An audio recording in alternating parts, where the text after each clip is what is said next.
네, 반갑습니다. 한 번 더 서로 저 앞에 계신 분들과 함께 인사 나누시겠습니다. 반갑습니다. 환영합니다. 오늘 말씀 가운데 은혜 충만하게 누리시는 귀한 시간 되시기를 소망합니다. 네, 오늘 함께 읽은 본문 말씀으로 이 땅이 아닌 그 땅으로 향하는 공동체라는 제목으로 함께 말씀을 나누고자 합니다. 제가 서울제일교회 부임해서 사역한 지 어느덧 4년의 시간이 흘렀습니다. 하나님께서 인도해 주신 그 길대로 하나님의 뜻대로 순종하며 하루하루를 살아오다 보니 어느덧 또한 하나님께서 새로운 길을 저희에게 열어주셔서 그곳으로 향하여 가게 되었습니다. 매 순간순간마다 설교에 이 단위에 올라올 때마다 참 마음이 두근거리고 떨리는 심정이 가득했는데요. 오늘은 그 떨림이 이전보다 더 큰 것 같습니다. 그리고 더 나아가서 이제 고별 설교라고 하면 마지막 설교이지 않습니까? 그동안 하지 못했던 말씀들 자유롭게 할 수 있는 시간이 되기를 소망합니다. 누군가에게는 굉장히 강력한 메시지가 될 수도 있겠지만 하나님께 묻고 또한 듣고 묵상하면서 제가 느낀 그 하나님의 말씀을 우리 성도님들과 귀하게 나누기를 소망하오니 이 시간 성령 하나님 우리 가운데 임하여 주시옵소서라는 그 마음을 가지고 함께 말씀 가운데로 나아가 주셨으면 좋겠습니다. 이번 주 금요일이죠. 12월 9일은요. 2023학년도 수학 능력 시험 결과가 나오는 날입니다. 짧게는 3년의 시간, 길게는 12년의 학창 시절을 통해서 우리 학생들이 시험을 보고 그 시험의 결과를 통해서 또한 장래의 일을 결정할 수 있는 그런 기회가 되기도 하고요. 또는 어떤 이에게는 새로운 좌절감을 느끼는 시기이기도 합니다.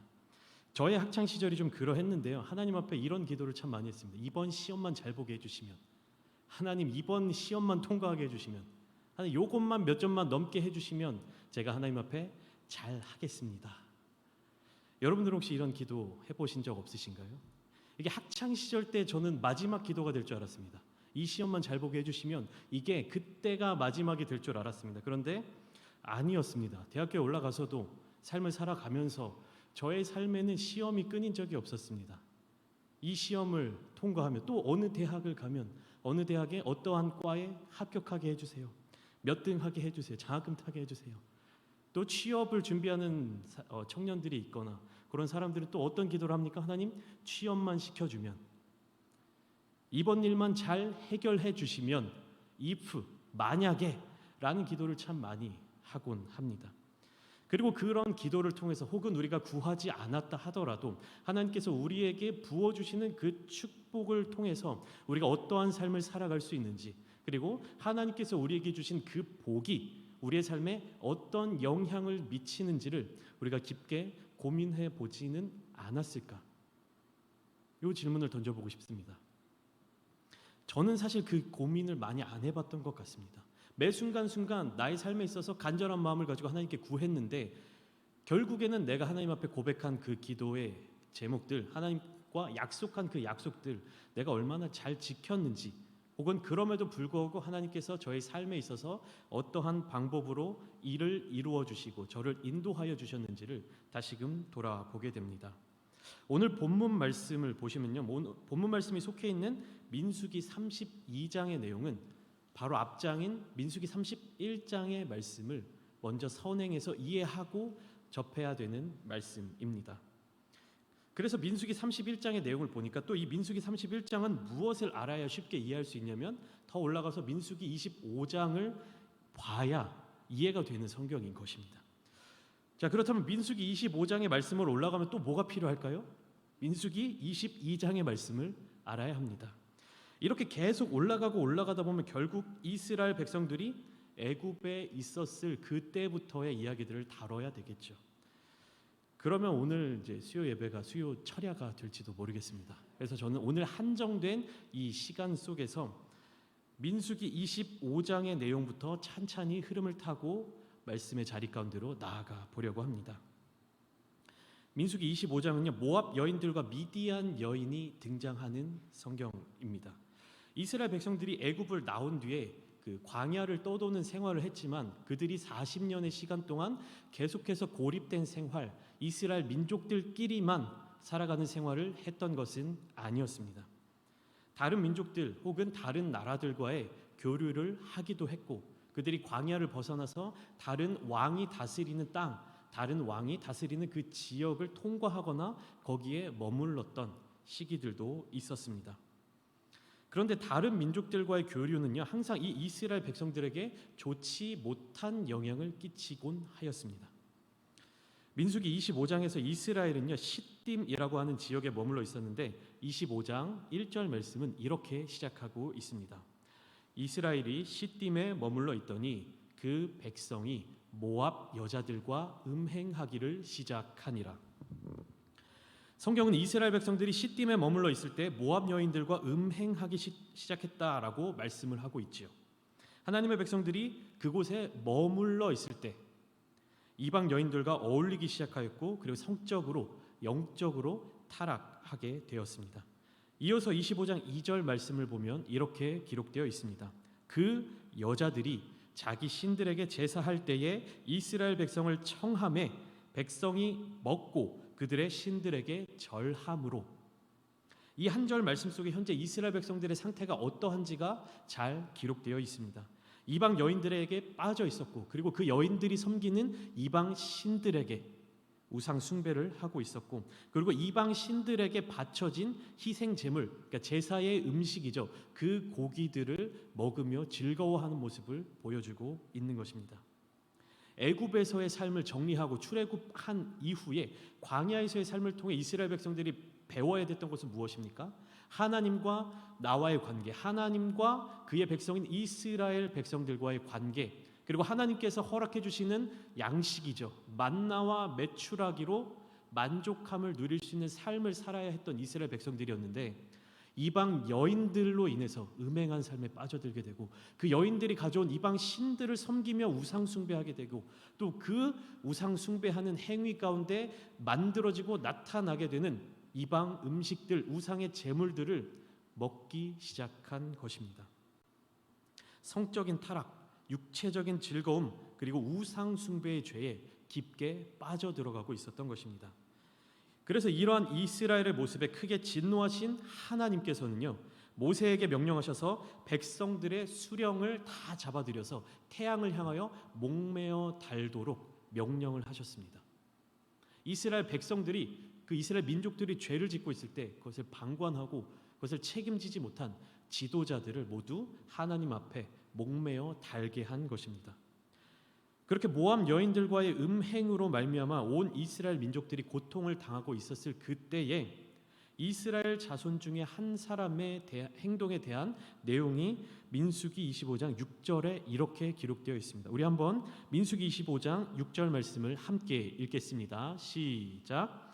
이스라엘 자손의 온 회중이 회막 문에서 울 때에 이스라엘 자손 한 사람이 모세와 온 회중의 눈앞에 미디안의 한 여인을 데리고 그의 형제에게로 온지라.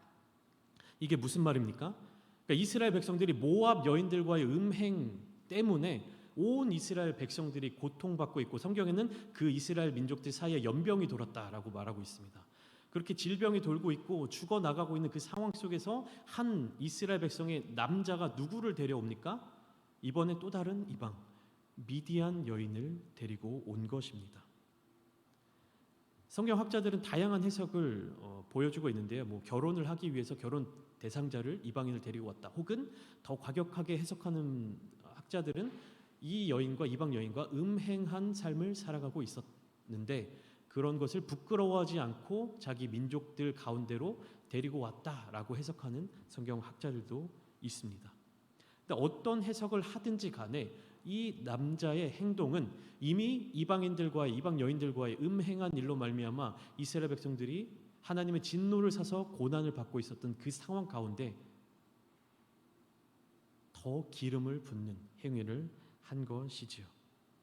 그래서 결국에는 이 남자와 이 여인은 아론의 손자 엘르아살의 아들 비느하스에게 죽임을 당하게 됩니다. 하나님께서 진노하신 그 상황 가운데 비느하스라고 하는 이 제사장이 하나님의 진노를 대신 나서서 그 남자와 그 여인을 벌한 것입니다. 그로 말미암아 그 이후에 돼서야 하나님의 진노가 풀리게 되는 것이죠. 근데 하나님께서는요, 민수기 이 25장의 사건을 통해서 미디안 사람들이 하나님의 백성인 이스라엘 민족들을 유혹했다. 그리고 속임수로 대적했다라고 말씀을 하셨습니다. 그래서 광야를 떠돌다가 이제 마지막 가나안 땅으로 들어가기 전에 하나님께서는 이스라엘 백성들로 하여금 모세에게 명령하여서 어떤 일을 하시냐 하면 이 미디안 민족들, 이 미디안과 전쟁을 치러 그들을 진멸하라라고 명령을 하셨습니다. 그 내용이 민수기 31장의 내용입니다. 민수기 31장의 내용은 이스라엘 민족들이 미디안과 전쟁을 치르게 되는 내용이죠. 그런데 전쟁의 모습이 조금 독특합니다. 어떻게 군대를 조직하냐 하면 이스라엘에 12지파가 있죠. 그 12지파에서 각각 전쟁에 나갈 수 있는 사람 1000명씩을 뽑았습니다. 그러니까 각 지파마다 1000명씩 12지파면 총 몇 명이죠? 12,000명이 되는 것이죠. 실제로 성경에서는 60만 명 이상의 군인으로 차출될 수 있는 남자들이 있었고 그 본문을 보면 100만 명의 대군이 있었음에도 불구하고 12,000명의 군대만 선출해서 미디안과 전쟁을 치르게 되었습니다. 그런데 여기에서 놀라운 일이 벌어졌어요. 무슨 일이 일어났냐면 12,000명의 병력으로 미디안을 치러 나갔는데 이기고 돌아왔습니다. 그리고 이기고 돌아온 것도 놀라운데 12,000명 중에 단 한 사람도 죽지 않고 모두 무사히 돌아왔다는 것입니다. 그러면 우리는 생각할 수 있죠. 미디안이 그렇게 작은 나라였을까? 미디안이 작은 국가였을까? 그런데 이 12,000명의 군인들이 전리품으로 가져온 물건들을 보니까 그건 아닌 것 같아요. 엄청난 물건들, 엄청난 가축들 그리고 포로들까지 잡아오게 되는데 우리 성경 한 곳만 함께 찾아보겠습니다. 민수기 31장 32절부터 34절까지의 말씀입니다. 민수기 31장 32절로부터 34절까지의 짧은 말씀인데 우리 함께 PPT를 보시면서 함께 읽겠습니다. 시작. 그 탈취물 곧 군인들의 다른 탈취물 외에 양이 67만 5천 마리요 소가 7만 2천 마리요 나귀가 6만 1천 마리요. 이스라엘 군인들은 단 한 사람도 죽지 않고 돌아왔는데 그들이 가지고 온 전리품은 얼마나 많습니까? 32절을 보시면 군인들의 다른 탈취물 외에, 그러니까 여러 수많은 탈취물들이 있었죠. 전리품들이 있었죠. 그것들 외에 양이 몇 마리라고 합니까? 67만 마리가 넘습니다. 그러니까 이 전쟁은 하나님이 행하신 전쟁이며 하나님이 그의 이름을 위하여 또한 택하신 백성들을 위하여 싸우신 싸움이었던 것입니다. 민수기 31장 35절 말씀을 보면 그들이 데리고 온 이제 남자를 알지 못하는 여인들도 3만 명이 넘게 포로로 잡아왔었죠. 그러면 최소한 그 전쟁에 참여한 미디안 군인들은 3만 명 이상의 대규모 군대였던 것입니다. 근데 그렇게 수적 열세로서 싸웠던 그 전쟁에서 이스라엘 백성들은 단 한 사람도 죽지 않고 돌아왔다는 사실이 바로 민수기 32장의 직전의 31장의 내용인 것입니다. 믿음의 백성들이 하나님만을 믿으며 하나님만을 의지하며 그 명령에 순종하며 나아갈 때 하나님께서 길을 열어주시고 또 무엇까지 부어주십니까? 전리품을 가져왔죠. 하나님의 놀라운 복이 함께 임하게 되는 것이죠. 이제 출애굽한 이스라엘 백성들이 오랜 광야 생활의 마지막 장에 들어섰습니다. 장장 40년의 시간이 흐르고 난 뒤에 저 요단강만 건너면 하나님께서 이스라엘 백성들에게 약속하신 그 약속의 땅 가나안 땅에 들어갈 수 있게 된 것이죠. 그리고 바로 직전에는 어떤 일을 겪었습니까? 미디안과의 전쟁을 통해서 하나님의 놀라우신 능력을 직접 경험하기까지 했죠. 그런데 그런 이스라엘 백성들이 오늘 본문의 내용을 보시면 5절에 두 개의 지파가 모세를 찾아와서 이런 요청을 하는 것을 볼 수 있습니다. 우리 함께 5절 말씀 함께 읽겠습니다. 시작. 또 이르되 우리가 만일 당신에게 은혜를 입었으면 이 땅을 당신의 종들에게 소유로 주시고 우리에게 요단강을 건너지 않게 하소서. 두 지파의 지도자들이 나왔습니다. 르우벤 지파와 갓 지파가 나왔는데 뭐라고 요청을 하고 있습니까? 우리가 만일 당신에게 은혜를 입었으면, 우리가 그 요단강을 건너지 않고 어디에? 미디안 족속들이 살았던 이 땅을 우리에게 주십시오라고 요청하고 있는 것입니다. 하나님께서 인도하신 그 땅으로 들어가지 않겠습니다. 대신 우리는 어디? 이 땅에 머물게 해주세요. 이렇게 요청을 하고 있는 것입니다. 요단강을 건너지 않겠다는 것은요, 그들이 단순히 가나안 땅에서 얻을 몫을 포기하면 되는 그런 일종의 거래와 같이 해결할 수 있는 그런 문제는 아닌 것입니다. 그러니까 이스라엘 12지파, 이스라엘 민족들이 모두 같이 요단강을 건너서 가나안 땅으로 들어가야 하는데 두 개의 지파가 나와서 요청을 하는 거죠. 우리는 이 땅으로 만족할 테니 요단강을 건너지 않겠습니다. 그런데 이것은 이스라엘 백성으로서 아주 큰 죄를 짓는 것입니다. 그들은 자신들이 속한 지파의 지도자들로서 자신들의 가문과 종족과 지파를 위하여 아주 결단력이 있고 지혜로운 결정을 내렸다고 생각했겠지만 요단강을 건너지 않는다는 것은요, 그들이 결정할 수 있는 영역의 문제 혹은 그들이 선택할 수 있는 조건의 문제가 아니었습니다. 그리고 가장 중요한 것은 그들은 그 일을 책임질 수 없었습니다. 요단강을 건너지 않는다는 것은 여러 가지 죄악된 행동으로 귀결되는 것인데, 첫 번째로 이것은 하나님의 인도하심을 거부하는 행위입니다. 하나님께서 왜 거친 광야의 자리 속에서 이스라엘 민족들이 머무는 그 천막 사이에서 하나님의 성막을 세우고 그들과 함께 하시겠다라고 말씀하셨을까요? 왜 하나님께서는 나는 너희의 하나님이 되고 너희는 나의 백성이 되리니, 아브라함의 하나님, 이삭의 하나님, 야곱의 하나님이셨던 그 여호와께서 야곱의 자손들, 이스라엘의 자손들의 하나님이 되어주시기로 약속을 해주셨는지, 이들은 그 이유를 몰랐던 것입니다. 하나님께서 왜 낮에는 구름 기둥으로 밤에는 불 기둥으로 함께 하시면서 이스라엘 민족들에 앞서서 그곳으로 향해 나아가셨는지 이 두 지파의 지도자들은 깨닫지 못하고 있었던 것입니다. 하나님께서는 이스라엘 백성들, 약속의 백성들, 약속의 민족들을 향한 축복의 땅, 그리고 수많은 축복들을 준비해 주시고 기다리고 계시는데 그 두 지파는 어떻게 하는 겁니까? 우리 지파를 위해서, 우리 가문을 위해서, 우리 종족의 유익을 위해서 더 이상 피해를 보거나 전쟁을 치르고 싶지 않기 때문에 우리는 더 큰 유익을 포기하고 그냥 여기에서 만족하겠습니다 라는 이야기를 하는 것입니다. 이것은 하나님의 인도하심과 하나님의 동행하심을 거부하는 행위인 것이죠. 그리고 두 번째로 이것은 하나님의 명령에 불순종한 죄입니다. 민수기 13장을 보면 하나님께서 모세에게 말씀하시는 한 장면이 나옵니다. 사람을 보내어 내가 이스라엘 자손에게 주는 가나안 땅을 정탐하게 하되 그들의 조상의 가문 각 지파 중에서 지휘관 된 자 한 사람씩 보내라. 그래서 여호수아와 갈렙을 포함한 12명의 정탐꾼들이 가나안 땅을 40일간 둘러보고 이스라엘 민족들이 있는 자리로 돌아옵니다. 그리고는 어떤 결론을 내리죠? 여호수아와 갈렙 두 사람은 이렇게 주장합니다. 우리가 능히 가서 저곳을 정복하리라. 저 땅으로 들어가서 하나님이 주시는 그 축복을 누리자. 하나님이 우리에게 약속하신 땅이 맞으니까 어서 올라가자라고 주장합니다. 그런데 다른 10명의 정탐꾼들의 반응은 어떻습니까? 두 사람과는 정반대되는 이야기를 하는 거죠. 우리는 스스로 보기에도 메뚜기와 같으니 그들이 우리를 볼 때도 메뚜기처럼 여길 것입니다. 우리는 절대로 그 땅에 들어가지 못할 것이다 라고 이야기를 합니다. 하나님께서 왜 정탐꾼들을 보내서 그 땅을 두루 살펴보게 하셨을까요? 좌절하고 낙심하고 낭망하고 절망하고 용기를 잃도록 만들기 위해서 그 땅으로 정탐꾼을 보내라고 말씀하셨을까요? 아닙니다.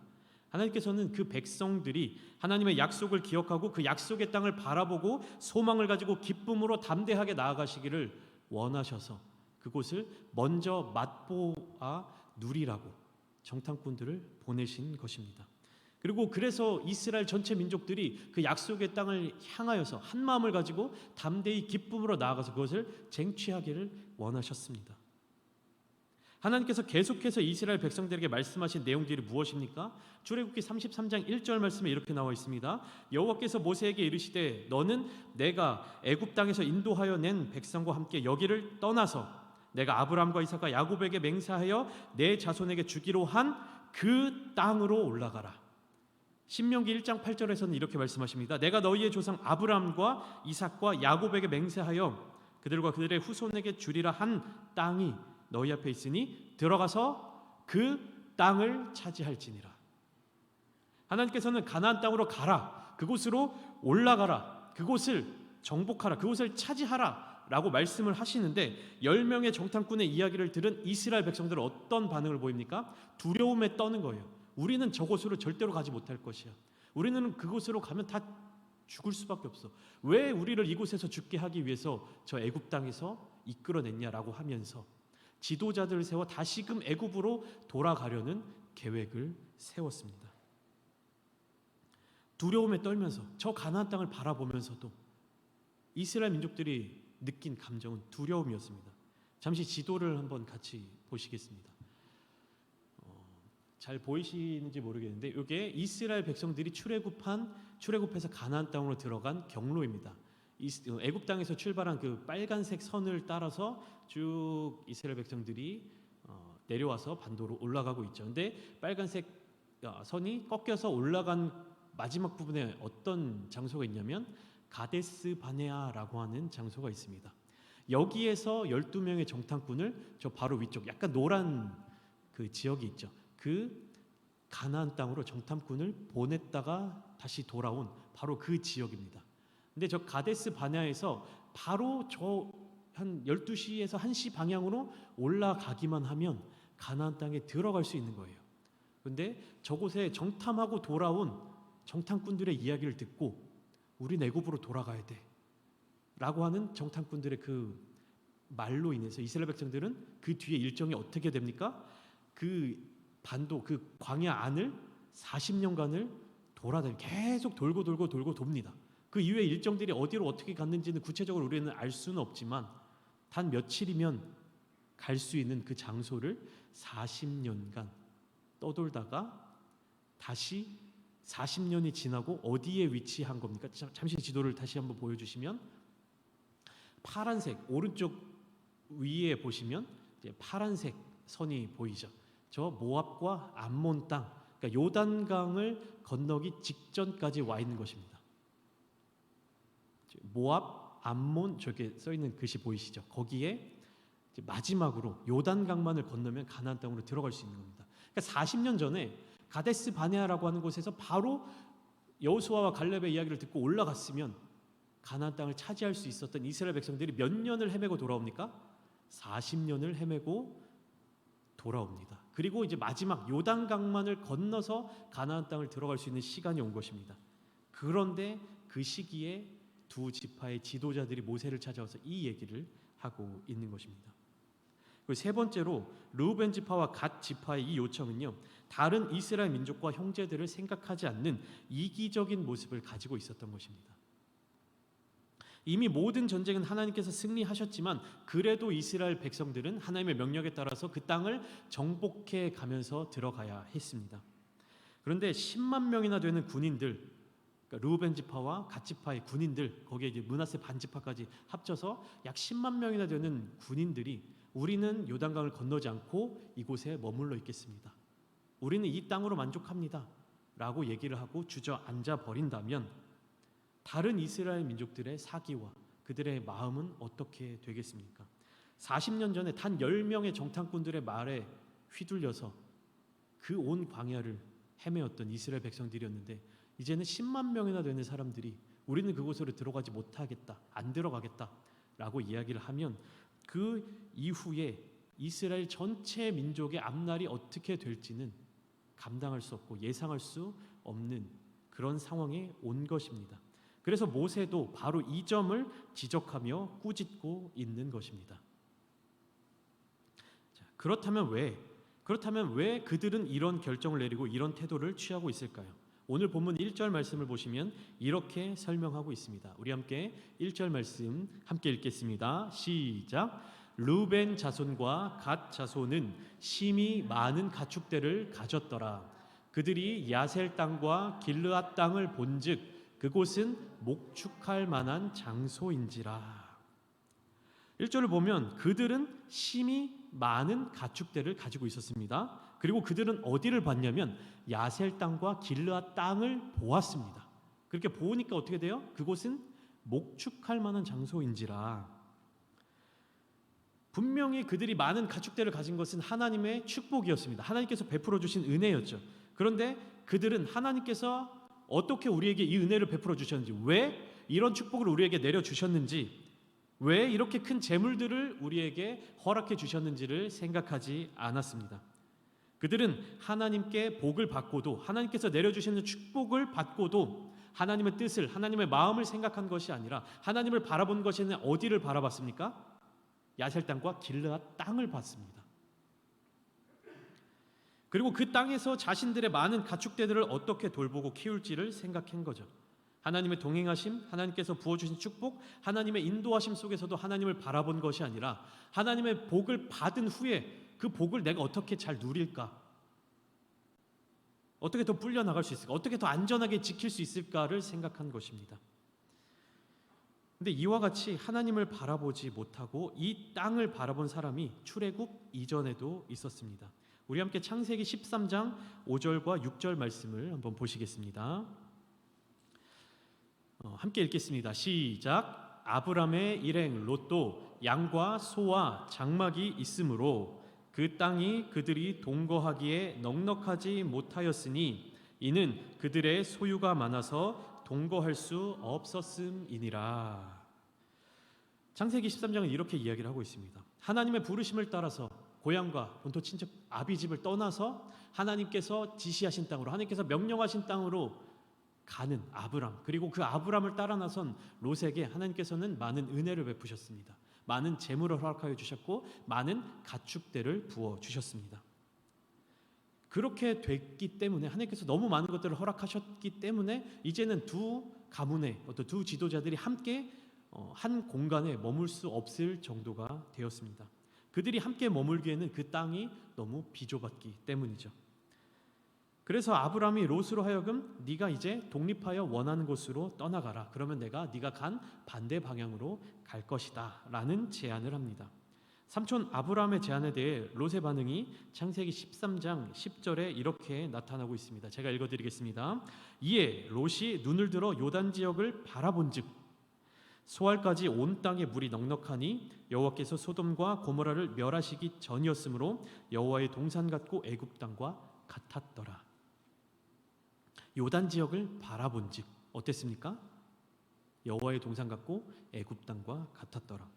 오늘 본문 1절 말씀에 어떻게 나와 있죠? 야셀 땅과 길르앗 땅을 본즉 그곳은 목축할 만한 장소였더라. 두 지파가 바라본 시선이 롯이 바라본 시선과 동일했던 것입니다. 아브람과 롯의 이야기를 통해, 그리고 가데스 바네아에서 있었던 12명의 정탐꾼의 이야기를 통해 우리는 이제 이 두 지파의 미래가 어떻게 될지를 예측할 수가 있게 된 것입니다. 모세도 그것을 알았기에, 그리고 그 두 지파의 행동으로 말미암아 이스라엘 전체 민족들에게 닥칠 어떤 미래 일들을 알기 때문에 이스라엘 모든 민족이 하나님의 진노를 받는 일을 피하기 위해 그들을 꾸짖고 설득하고 협상하여 함께 요단강을 건너 가나안 땅으로 전진하게끔 하려는 것입니다. 하나님께서 주시겠다고 약속하신 땅은 저 요단강 건너편에 있는데 우린 여기가 좋아요, 이 땅이 좋아요, 여기에 머물러 있겠습니다 라고 말하면 안 되는 거죠. 이스라엘 온 민족에게 주시겠다고 약속하셨는데 우리는 우리 지파만 안전하면 돼요, 우리 가문만 안전하면 돼요, 우리 종족만 무사하면 돼요, 안 되는 겁니다. 하나님께서 들어가서 싸워서 차지하라, 정복하라라고 명령하셨는데 우리는 싸우기 싫습니다, 우리는 희생하기 싫습니다. 이렇게 하면 안 되는 것입니다. 그런데 불행하게도 하나님께 가장 큰 은혜, 가장 큰 복, 가장 많은 가축대를 받은 지파들은 바로 그 축복으로 말미암아 거기에 머물러 앉아 있고자 하는 마음을 갖게 되었습니다. 하나님께서 많이 부어 주셨기 때문에, 많은 것을 갖고 있었기 때문에 이 땅에 머물려고 했던 것이죠. 그리고 그들의 그 마음으로 인해서 모든 이스라엘 백성들이 멸망당할 위기에 놓인 것입니다. 사랑하는 서울제일교회 성도 여러분, 이제 2023년도 회기가 시작되었습니다. 이제 하나님께서 인도해 주시고 예비해 두신 약속의 땅으로 함께 나아가야 할 때입니다. 하나 되는 교회 공동체를 세우고 그 땅을 향해서 나아가야 할 줄 믿습니다. 우리가 나아가야 되는 이유는요, 하나님께서 우리에게 약속을 해주셨기 때문입니다. 그리고 하나님께서 우리에게 명령해 주셨기 때문입니다. 작은 공동체가 아니라 우리의 가정 혹은 셀, 팀, 또 다른 어떤 부서, 여러 가지 많은 공동체들이 있지만 그 공동체들의 유익보다 앞서서 우리가 함께 기도하고 순종하며 나아가야 될 공동체, 세워나가야 될 공동체는 어디입니까? 교회 공동체입니다. 하나님께서 세워주신 공동체, 한화되는 목적을 가지고 나아가는 바로 그 공동체, 나의 유익만을 따지고 나의 유익만을 취하려고 하는 것이 아니라 하나님의 마음을 깨닫고 하나님께서 보여주실 그 땅, 하나님께서 약속하신 그 땅으로 모두 함께 들어가야 한다라는 것입니다. 말씀을 마무리하면서 이 민수기 32장에서 가장 많은 축복을 받았다고 한 르우벤 지파와 갓 지파의 말년이 어떻게 됐는지를 제가 역대상 5장 25절과 26절 말씀만 읽어드리고 마무리하려고 합니다. 제가 자막은 안 올려드렸습니다. 제가 읽어드리겠습니다. 그들이 그들의 조상들의 하나님께 범죄하여 하나님이 그들 앞에서 멸하신 그 땅 백성의 신들을 간음하듯 섬긴지라. 그러므로 이스라엘 하나님이 아수르 왕 불의 마음을 일으키시며 아수르 왕 디글랏빌레셀의 마음을 일으키심에 곧 르우벤과 갓과 므낫세 반 지파를 사로잡아 할라와 하볼과 하라와 고산 강가에 옮긴지라. 그들이 오늘까지 거기에 있으니라. 요단강을 건너기 전 가장 큰 세력, 가장 많은 재산을 가지고 있었던 이 두 지파, 므낫세 반 지파를 포함해서 이 세 지파가 이스라엘이 멸망하는 날에 어떤 처우가 됩니까? 가장 먼저 멸망당하는 지파가 되었습니다. 우리 서울제일교회도 새로운 한 해를 준비하면서 새로운 목표를 가지고 하나님께서 우리 교회를 향하신 그 마음, 하나님께서 우리 교회에 약속하신 그것을 믿으며 담대하게 나아가시는, 그리하여서 그곳에서 하나님께서 우리에게 약속하여 주신 그 축복을 온전히 누리는 우리 모든 서울제일교회 성도님들이 다 되시기를 주님의 이름으로 축복합니다. 이 시간 함께 기도하시겠습니다.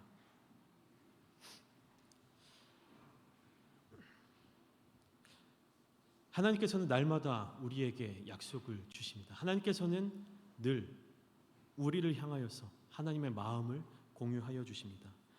이곳 이 자리에 서울제일교회 가운데 하나님께서 계획하신 것, 또 하나님께서 약속하신 것이 있는 줄을 믿습니다. 그를 통해서 우리가 먼저 교회를 세우며 그 세워진 교회를 통해서 하나님의 일을 함께 세워나가기를 소망합니다. 하나님께서 우리 교회에 세워주시고 보내주신 귀한 담임 목사님 영육간에 강건하게 해달라고, 또 우리 성도들이 목사님을 온전하게 섬기며 하나님의 말씀을 순종하듯이 목사님을 세워드리며 이 교회 공동체를 세워나가며 또 새롭게 개편된 팀을 이끌어 나갈 귀한 우리 장로님들, 또한 셀 리더들, 교회의 모든 부분에 섬기시며 봉사하시는 모든 리더들을 위해서 함께 기도하기를 소망합니다. 나의 유익 혹은 내가 가진 작은 공동체의 유익 혹은 내가 속한 어떤 곳의 유익을 추구하며 나아가는 것이 아니라 하나님께서 우리 교회에 부어주신 놀라운 은혜를 우리 모두 함께 누리며 그 은혜를, 그 약속의 땅으로 우리가 전진하며 함께 나아갈 수 있는 하나 되는 교회 되게 해달라고 우리 이 시간 주님의 이름으로 한번 부르신 뒤 함께 기도하시겠습니다. 주여